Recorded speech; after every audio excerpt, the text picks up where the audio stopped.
I chose to invite two of our alumni of the University of Metaphysics and the University of Sedona. And we are going to bring in first are we ready? Miss Reverend Reg Tan. Are you there? Are you ready to come on and join us on this conversation?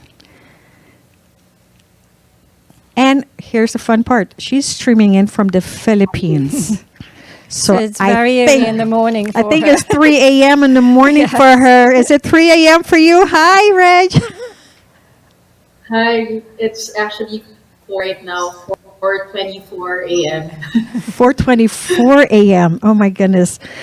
We're so appreciated that you're awake at this hour of the morning and so grateful that you're here with us. And you and I kind of go back a while too, because we've been communicating mostly through Facebook. And you have your show, and you actually had me on your show at one point. I think that might be quite a bit back. So tell me a little bit about your show. First, introduce yourself, who you are, what you do, and then we'll go into that. Yes, everyone, and I just want to greet everyone. Hi, it's a Filipino word. It literally means live, and I want to add live on existing because Karina was talking about meta going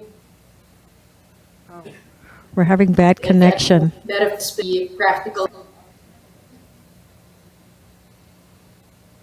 Is there anything we can do about that? No? value in it. Reverend Reg, can you hold one moment because we're having some difficulty with the streaming? Okay. Give us just 1 second. Let's see if we can, if this is, I don't know if it's our, all right, let's try this one more time. Go ahead. Mabuhay everyone, live and go beyond existing. It's a phrase that I remind everyone because my attraction for metaphysics is the use of our old traditions and mysticism and how practical it is to be utilized in our day-to-day lives. So I'm a passionate researcher even before metaphysics. I've done a lot of research first and foremost for personal growth topics, and also I feel that I've immersed myself a lot with success seminars, although I wasn't as successful as I wanted to be.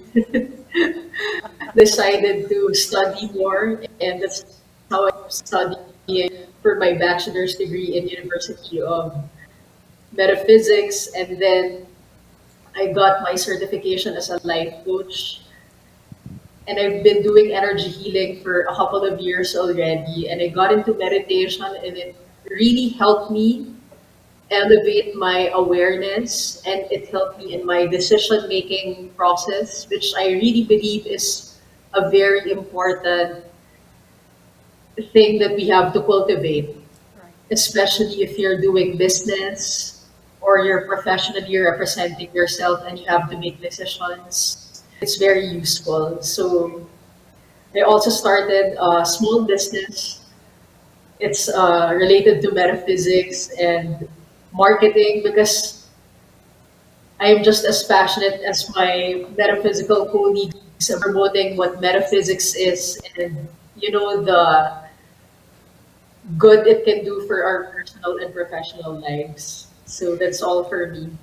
So what I liked about you, and it was, like I said, I've been following you for a while, and you have a book, and you came out with it with an ebook, and you were discussing the price of your book, and I love that you said, "I know my worth," and this is what I've put the time, the effort, my studies, the research to create this book so I could help other people get to the point that they have to go to.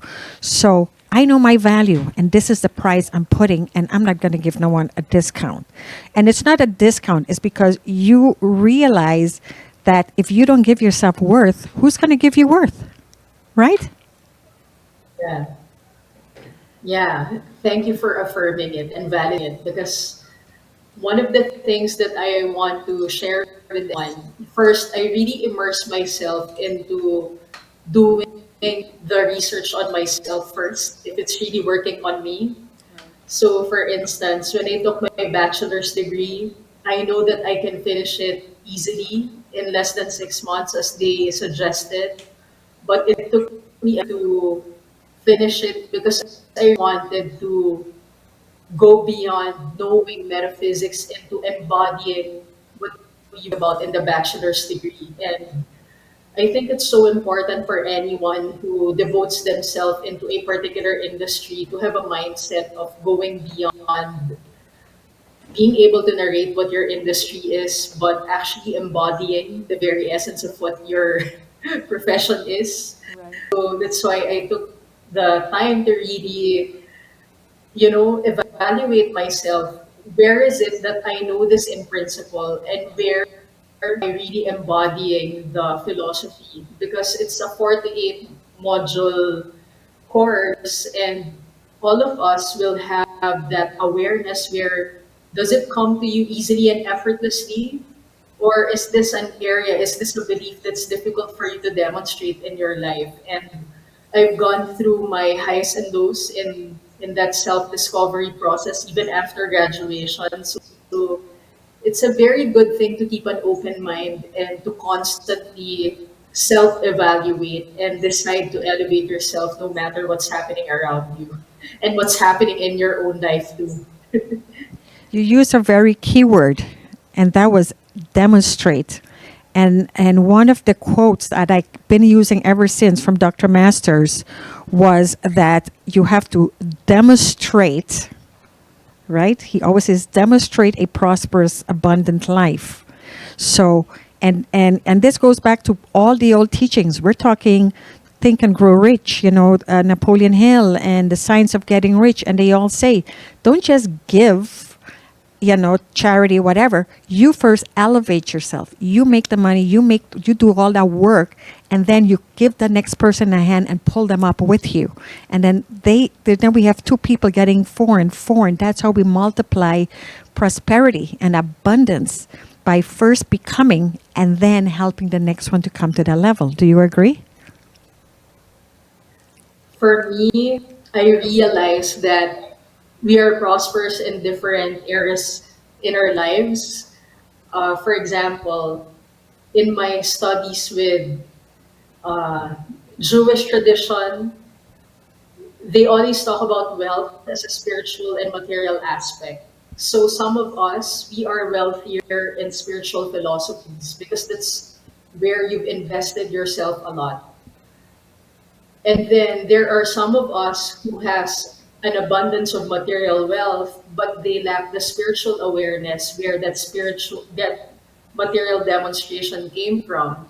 So I think honesty as a researcher, it's important to get specific on what type of prosperity we're talking about, because all of us, we have different set of strengths and different areas of refinement. And it's only when we complement each other do we really come as a whole, especially in the collective, even in partnership. So, I don't think it's very helpful if both of you are coming together with the same strengths. Because if you're coming together with the same strengths, then you don't complement each other. And this is the part where I think my course in London, which is called Mighty Heart, is very helpful because we talk about vulnerability. And in metaphysical circles and new thoughts, which I've been exposed prior to my certification in London, it was so to be vulnerable because we don't talk a lot about vulnerability in new thought and in metaphysics a lot because we think it's a sign of weakness or you don't Yes. embody the principles. But I think that's also something that we need to look to because it's only when we're vulnerable do we realize see each other have to offer and then come together so that we can elevate each other. That is so, so correct. Thank you so much. Don't forget to follow, like, and subscribe to my channel Dr. Karina Felix for more videos.